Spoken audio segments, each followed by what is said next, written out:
Hello everyone, आप जुड़े हैं आपके अपने channel paramedical hub with Sakir sir से। उम्मीद करता हूं जो कल मैंने वीडियो डाली थी वो आप लोगों को समझ में आई होगी और हम आज अपने हेमेटोलॉजी के ही टॉपिक को आगे बढ़ाएंगे। और मैं ये आपसे आशा करता हूं कि जो वीडियो आप देखते हैं वो आपके अपने दोस्तों तक भी जरूर शेयर करते होंगे। और मैं गारंटी देता हूं जो मैं पढ़ाऊंगा वो बिल्कुल हिंदी और इंग्लिश मिक्स लैंग्वेज में पढ़ाऊंगा और सरल भाषा का मैं यूज करते हुए आपको पढ़ाऊंगा।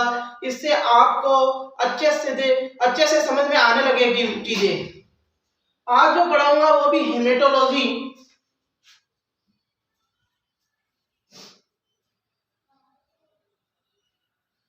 हेमेटोलॉजी का ही टॉपिक होने वाला है। एक टेस्ट है हेमेटोलॉजी में, एक टेस्ट किया जाता है ईएसआर के बारे में हम चर्चा करेंगे। उससे पहले अगर आप मेरे वीडियो को देखते हैं और अगर अच्छा लगता है तो लाइक करके कमेंट करके शेयर जरूर करें।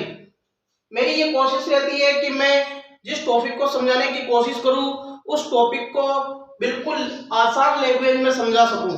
ये कोशिश के साथ मैं टॉपिक और क्लास को लेता हूं और मैं उम्मीद करता हूं कि आपको जिस तरीके से मैं आसान भाषा में समझा रहा हूं आपको समझ में भी आती होगी। तो ईएसआर हेमेटोलॉजी का ये बहुत महत्वपूर्ण टॉपिक रहने वाला है। ये मेन एग्जाम में बहुत ही बार पूछा गया है और जो चीजें मैं आपको पढ़ा रहा हूँ ये 100% आपको मेन एग्जाम में देखने को मिलेगी। आज का जो टॉपिक है वो है ईएसआर। ई का मतलब होगा इरिथ्रोसाइट,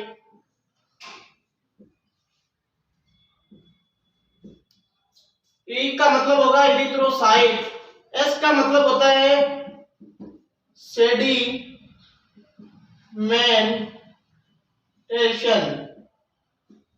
आर का मतलब होता है रेड।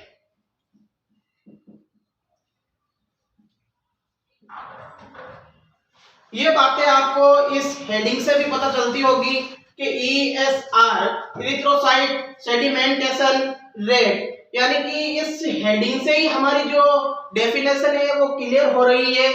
मतलब इरिथ्रोसाइट का मतलब होता है आरबीसी, सेडिमेंटेशन का मतलब होता है सेटल डाउन,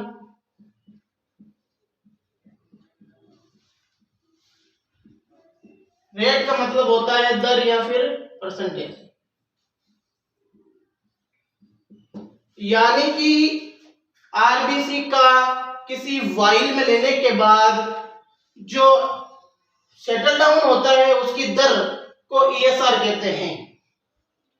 समझ में आया होगा। इरिथ्रोसाइट का मतलब होता है आरबीसी, सेडिमेंटेशन का मतलब होता है settle down in bottom, rate का मतलब दर, अर्थात आरबीसी के सेटल डाउन होने की दर प्रत्येक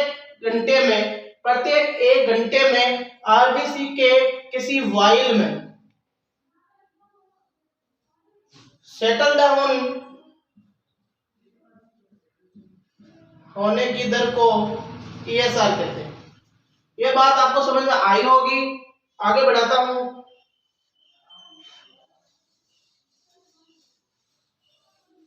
अब हम समझते हैं ईएसआर।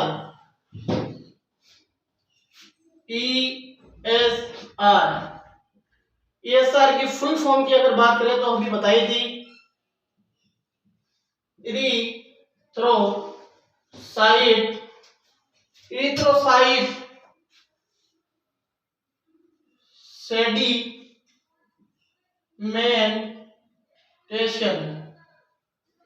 सेडिमेंटेशन और रेट।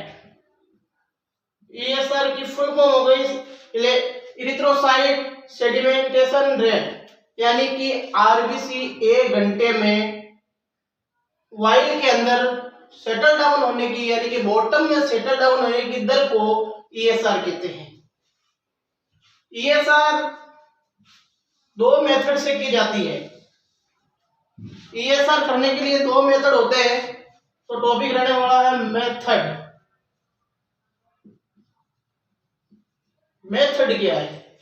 मेथड के अंदर अगर बात की जाए तो एक होता है वो होता है वेस्टर ग्रीन मेथड, एक मेथड होता है वेस्टर ग्रीन मेथड और एक होता है विंड्रो मेथड।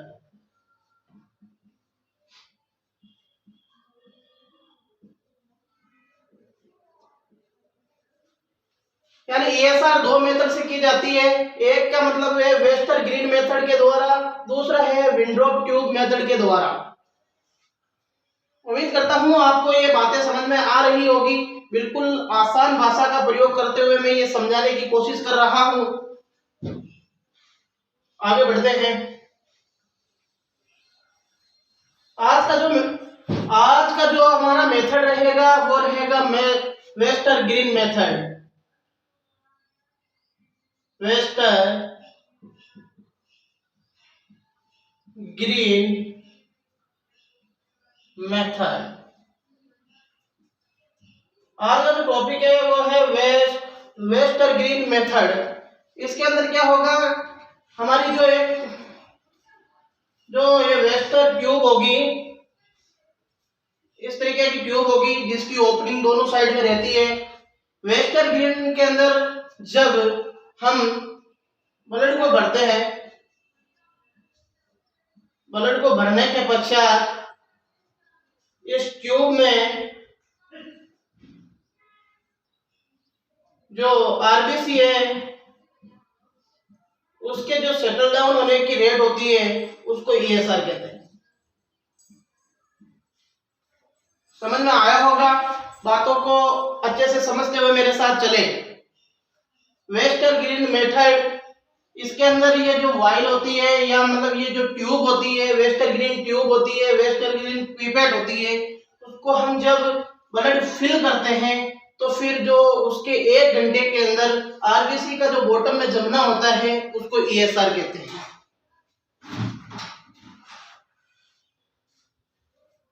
अब बात करते हैं आगे, वेस्टर ग्रीन मेथड किस तरीके से हम कर सकते हैं उस पर बात करते हैं।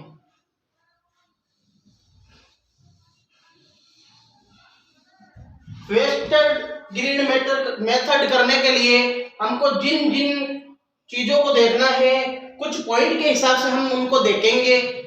तो हमने जो आगे की वीडियो देखी थी वो भी इस तरीके से देखी थी कि पहले हमने प्रिंसिपल को देखा था, उसके बाद में रिक्वायरमेंट को देखा था, फिर स्पेसिमेन को देखा था, फिर हमने प्रोसीजर को देखा था, प्रोसीजर के बाद में हमने नॉर्मल रेंज को देखा था।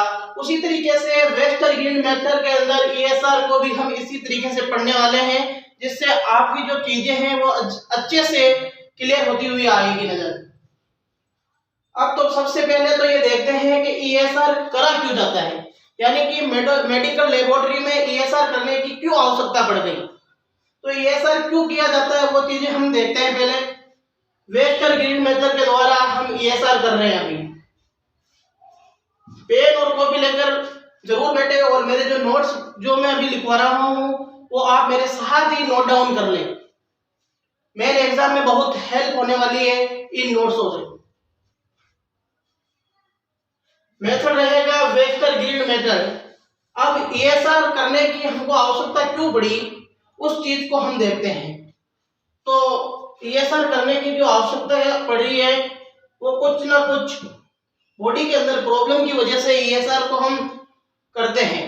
तो ESR क्यों किया जाता है, तो हमारी बॉडी होती है, बॉडी में इन्फ्लामेशन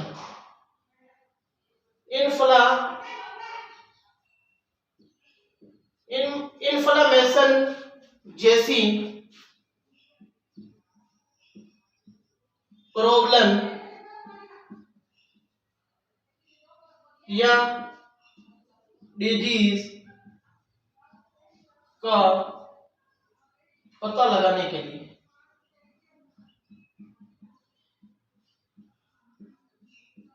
ESR को हम परफॉर्म इसलिए करते हैं कि बॉडी में जो इन्फ्लेमेशन होती है उसको पता लगाने के लिए हम ESR टेस्ट किया करते हैं। नोट डाउन कर ले या स्क्रीनशॉट लेकर अपने पास रखे, फिर जब टाइम मिले तब आप नोट्स बना सकते हो। लेकिन मेरा तो यही कहना है मेरे साथ ही नोट डाउन करते चले। यहां तक आपको बात क्लियर समझ में आई होगी।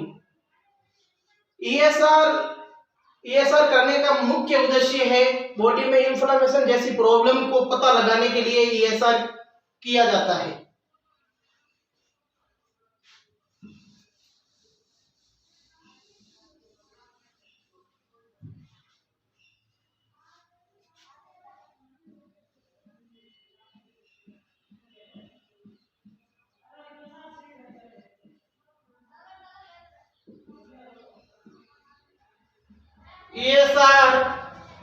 ईएसआर को करते हैं, लेकिन ईएसआर जो होता है वो नॉन स्पेसिफिक टेस्ट होता है। नॉन स्पेसिफिक टेस्ट का मतलब ये हुआ कि मतलब जब ये टेस्ट हम परफॉर्म करते हैं तो करने के बाद ये तो पता चल जाता है कि इंफ्लेमेशन है, लेकिन ये पता नहीं चलता कि हमारी बॉडी के किस पार्ट पर इंफ्लेमेशन है। इसलिए ESR are non specific test, अर्थात ईएसआर को नॉन स्पेसिफिक टेस्ट भी कहा जाता है। आगे बढ़ते हैं। जो हमारा दूसरा पॉइंट रहने वाला है प्रिंसिपल।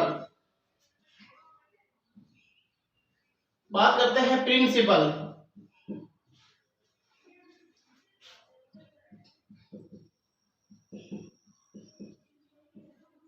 प्रिंसिपल की अगर बात करें तो किस तरीके से इसका प्रिंसिपल होने वाला है वो हम देखते हैं। जब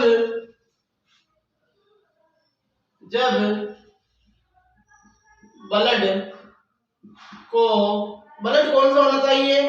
एंटीकोगुलेंट।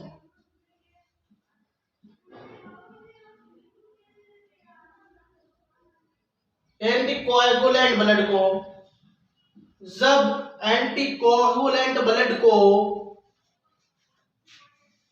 किसी ट्यूब में फिल किया जाता है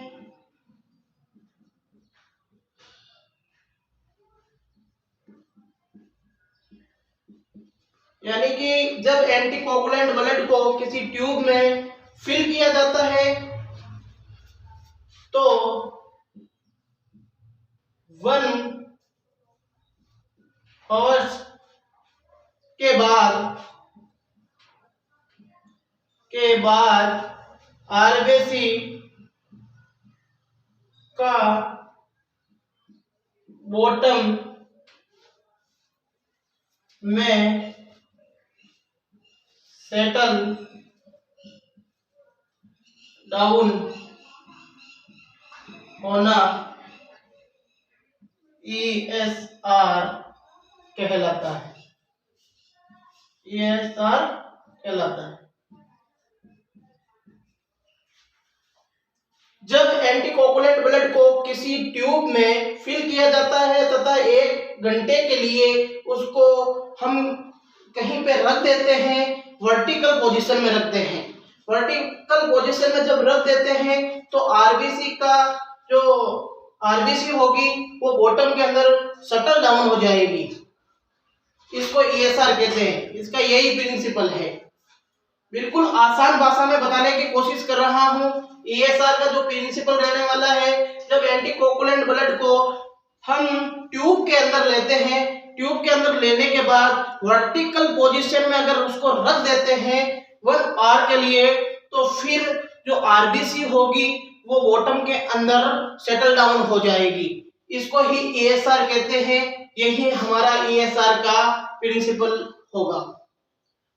आप इसको अपनी कॉपी में नोट डाउन करें।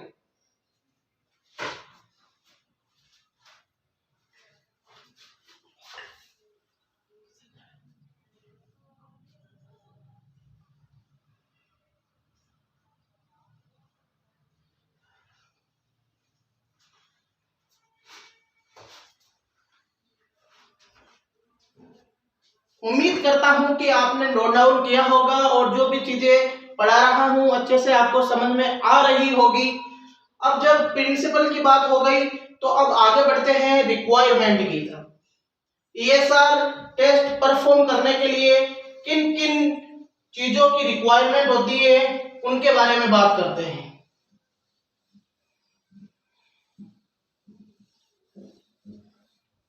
रिक्वायरमेंट की अगर बात करें तो अपना ये अपना पॉइंट 2 नंबर पॉइंट रहेगा रिक्वायरमेंट।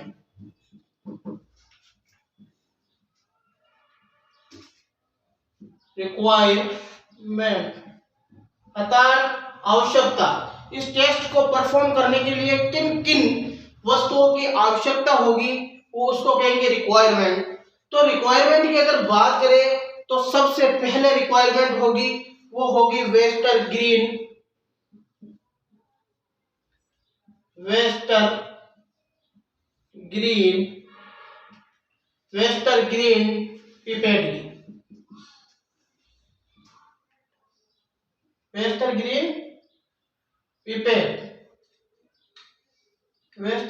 पिपेट की हमको आवश्यकता पड़ेगी।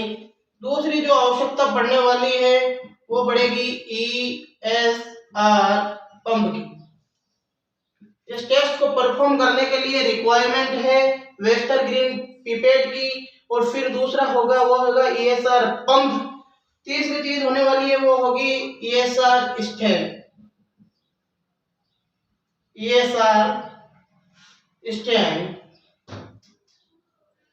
चौथी चीज की जो आवश्यकता पड़ने वाली है वो होगी टाइमर, यानी कि टाइमर। ESR के लिए रिक्वायरमेंट हमको पड़ेगी वेस्टर ग्रीन पिपेट की, इसके साथ ही पड़ेगी ESR पंप की, इसके साथ पड़ेगी ESR स्टैंड की, और जो बाकी रहा टाइमर, और टाइमर की हमको आवश्यकता पड़ती है ESR टेस्ट परफॉर्म करने के लिए। या तो स्क्रीनशॉट ले या मेरे साथ ही नोट्स को नोट डाउन अपनी नोटबुक में करते चले।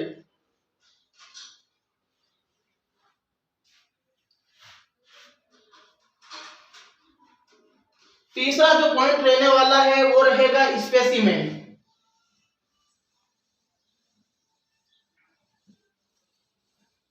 ESR के अंदर किस तरीके का हम स्पेसिमेन लेते हैं उसकी चर्चा करते हैं।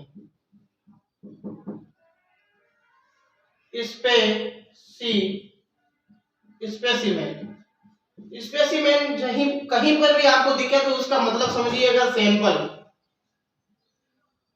उसका मतलब होता है सैंपल किस तरीके का होना चाहिए। ESR टेस्ट परफॉर्म करने के लिए हमारा जो सैंपल होता है वो किस तरीके का होना चाहिए। तो ESR perform Wester green method से ESR को परफॉर्म करने के लिए जो सैंपल लगेगा वो लगेगा sodium citrate blood. Sodium citrate एक एंटीकोएगुलेंट होता है, एंटीकोएगुलेंट होता है, ठीक है। यानी जो स्पेसिमेन की जो बात करी है वो सोडियम सिट्रेट ब्लड होगा, और क्योंकि सोडियम सिट्रेट जो होता है वो एंटीकोएगुलेंट होता है। यहाँ तक उम्मीद करता हूँ आपको बातें समझ में आ रही होगी। अगर आप मेरी वीडियो को आखिरी तक देखते हैं तो मैं 100% गारंटी देता हूँ कि आपको पूरा टॉपिक अच्छे से क्लियर समझ में आ जाएगा।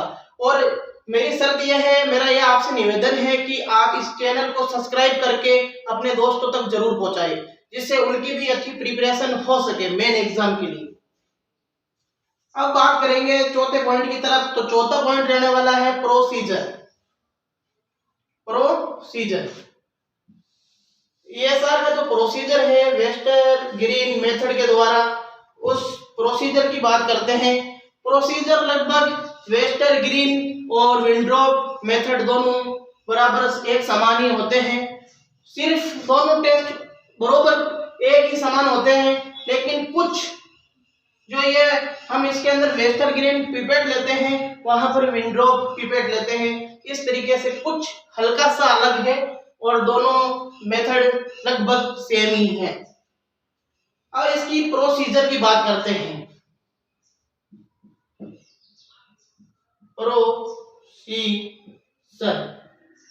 प्रोसीजर को समझने के लिए मैं छोटा सा एक आपको डायग्राम लिख के रूप में समझाऊंगा, जिससे आपको अच्छे से समझ में आ जाएगा। यानी कि प्रोसीजर को हमको समझने के लिए नॉर्मल तरीके से हम देखेंगे, अच्छे से समझ में हमको आएगा। प्रोसीजर को समझने के लिए सबसे पहले हम क्या करेंगे, वेस्टर ग्रीन पिपेट का यूज करेंगे। ये हमारी वेस्टर ग्रीन, इस तरीके की वेस्टर ग्रीन पिपेट होगी, इसका यूज करेंगे। और इसके ऊपर सबसे पहले हमको लगाना है, हमने जो रिक्वायरमेंट पढ़ी थी उसमें देखा था ESR पंप। तो वेस्टर ग्रीन पिपेट के ऊपर हमने लगा दिया, वेस्टर ग्रीन पिपेट के अंदर हमने लगा दिया पंप। इस तरीके का कुछ पंप लगेगा। जैसे ही पंप लगाएंगे, वेस्टर ग्रीन ट्यूब को लेंगे, फिर उसके अंदर वेस्टर ग्रीन ट्यूब के ऊपर हमको ESR पंप लगाना है। ये हो गई Wester green pipette, PI pipette. ये हो गई ESR पंप, ये हो गया ESR पंप। जब ये हम इसके ऊपर लगा देते हैं, इस तरीके का ESR पंप होता है, ये इस वेस्टर ग्रीन पिपेट के ऊपर लगाते हैं। जब हमारी लगाने के बाद जो वेस्टर ग्रीन पिपेट है वो कुछ इस तरीके की दिखने लगती है जब ESR पंप लग जाता है। वेस्टर ग्रीन पिपेट कुछ इस तरीके की दिखने लग जाती है जब हम इस पे ये पंप लगा देते हैं ESR का, इस तरीके का लगने लग जाता है। अब जब ये वेस्टर ग्रीन के ऊपर हमने ये ESR पंप लगा दिया है, तो उसके बाद में हमको क्या करना है, जो हमारा एंटीकोएगुलेंट ब्लड है, ये बातें आप अपनी कॉपी में इसको नोट डाउन करें या फिर इसका स्क्रीनशॉट लें, फिर आगे मैं बताता हूं।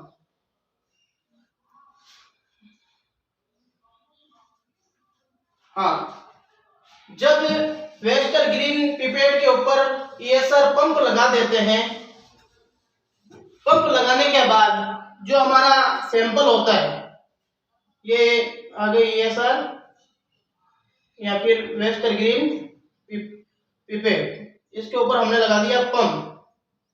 पंप लगाने के बाद में अब हम जो देखेंगे, ये देखेंगे कि जो पंप लगने के बाद में जो हमारा ब्लड है, जो सैंपल है, सैंपल जिस वाइल में है, उस वाइल में से हम वेस्टर ग्रीन पिपेट का यूज करते हुए, वेस्टर ग्रीन पिपेट का यूज करते हुए इस वाइल से ब्लड सैंपल को शक करेंगे। ये भरी हुई होती है ब्लड से। अब इससे वेस्टर ग्रीन पिपेट से इस वाइल में से ब्लड को शक करेंगे। तो ये मैं आपको बताता हूं, ये आ गई आपकी नॉर्मल वाइल। नॉर्मल वाइल के अंदर हमने डाल दी अपनी वेस्टर ग्रीन पिपेट,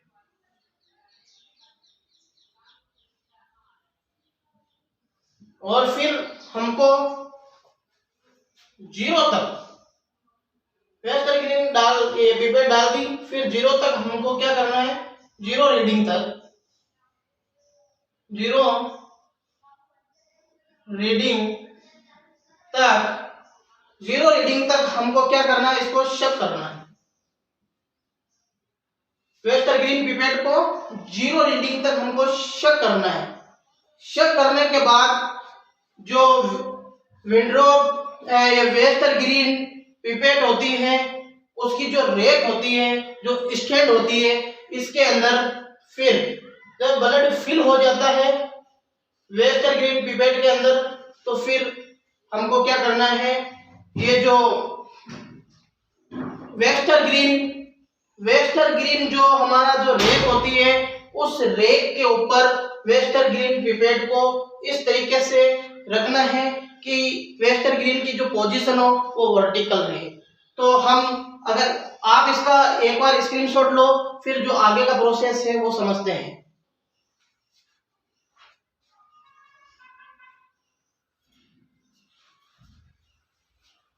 आपने स्क्रीनशॉट ले लिया होगा। अब हम समझते हैं आगे की बात।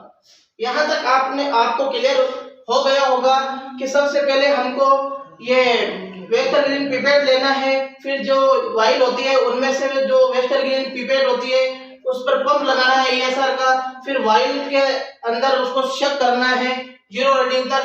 हमको शक करने के बाद ये जो हमारी वेस्टर्न ग्रीन पिपेट है वो फिल हो जाती है ब्लड से। अब वेस्टर्न ग्रीन जब फिल हो गई ब्लड से, ये वेस्टर्न ग्रीन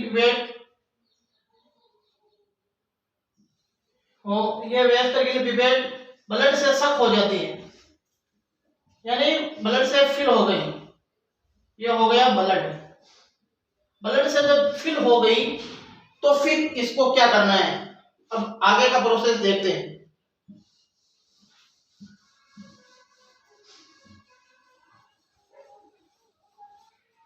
फिल होने के बाद क्या करेंगे, वापस देखते हैं वेस्टर्न ग्रीन पिपेट यहाँ फिल, ये हो गई ब्लड से फिल।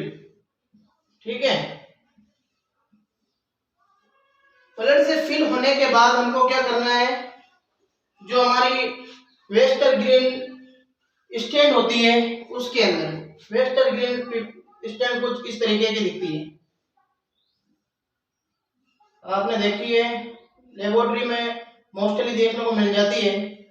इस तरीके की जो हमारी वो वेस्टर्न ग्रीन पिपेट रैक होती है वो होती है, इस तरीके की वो दिखती है, इस तरीके की दिखती है। उसके अंदर इस फिल हुई वेस्टर्न ग्रीन पिपेट, जो ब्लड से फिल वेस्टर्न ग्रीन पिपेट है, उसको वर्टिकल पोजीशन में इस तरीके से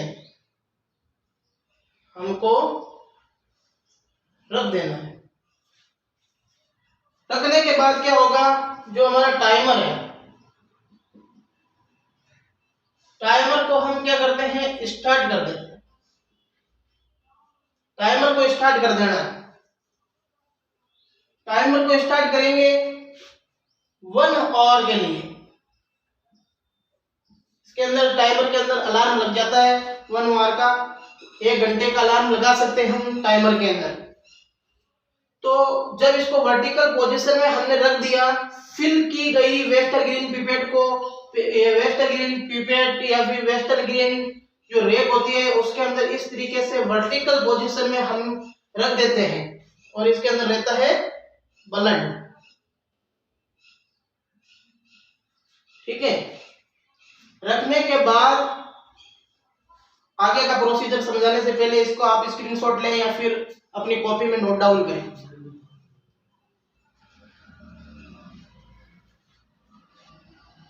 अब क्या होता है,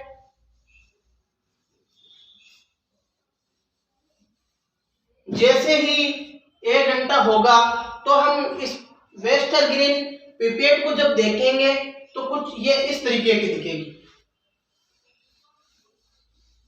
वेस्टर्न ग्रीन पिपेट हमको कुछ इस तरीके की दिखने लग जाएगी।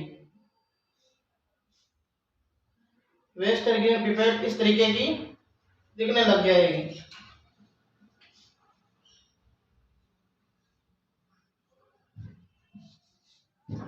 वेस्टर्न ग्रीन पिपेट हमको इस तरीके की दिखने लगेगी।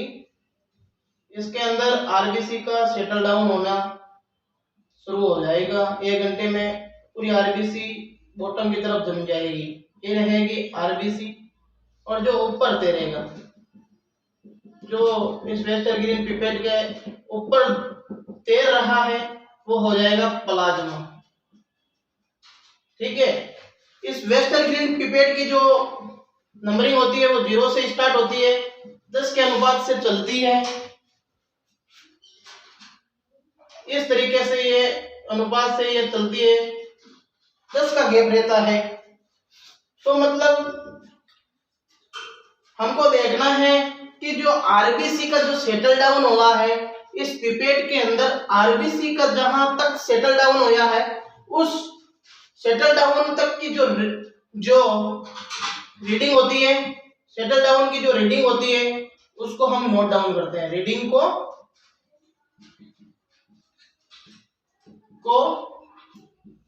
नोट डाउन करते हैं। यानी कि वेस्टर ग्रीन ट्यूब के अंदर जो आरबीसी का सेटल डाउन होता है और जितना आरबीसी जितनी वेस्टर ग्रीन ट्यूब के अंदर अपनी सेटल डाउन की जो स्थिति दर्शाती है उस रीडिंग को हम नोट करते हैं और इस प्रोसेस को ही ESR test Westergren pipette के द्वारा तैयार करा हुआ कहते हैं। अब हम बात करते हैं अगले टॉपिक की तरफ। हमारा जो ईएसआर है उसकी नॉर्मल रेंज की बात करते हैं।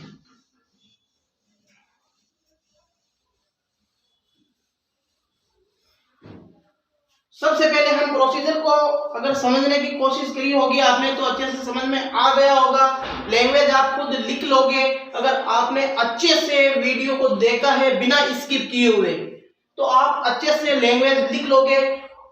अब आगे बात करते हैं ईएसआर की नॉर्मल रेंज। जो ईएसआर है उसकी नॉर्मल जो रेंज रहने वाली है, नॉर्मल रेंज ईएसआर की जो नॉर्मल रेंज रहने वाली होगी वो मेल के अंदर 0 से 15 mm पर घंटा।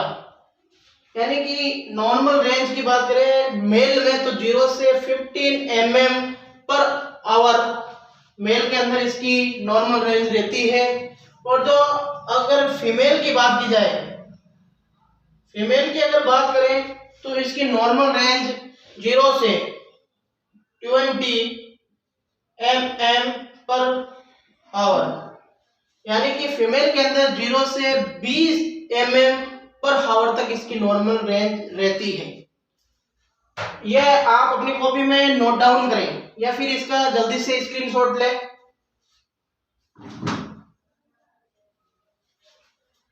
अगर आप वीडियो को अच्छी तरीके से बिना स्किप करते हुए देख रहे हैं तो मैं 1000% गारंटी देता हूं कि आपका जो ये ईएसआर टॉपिक है वो इसी वीडियो में ही क्लियर हो जाएगा।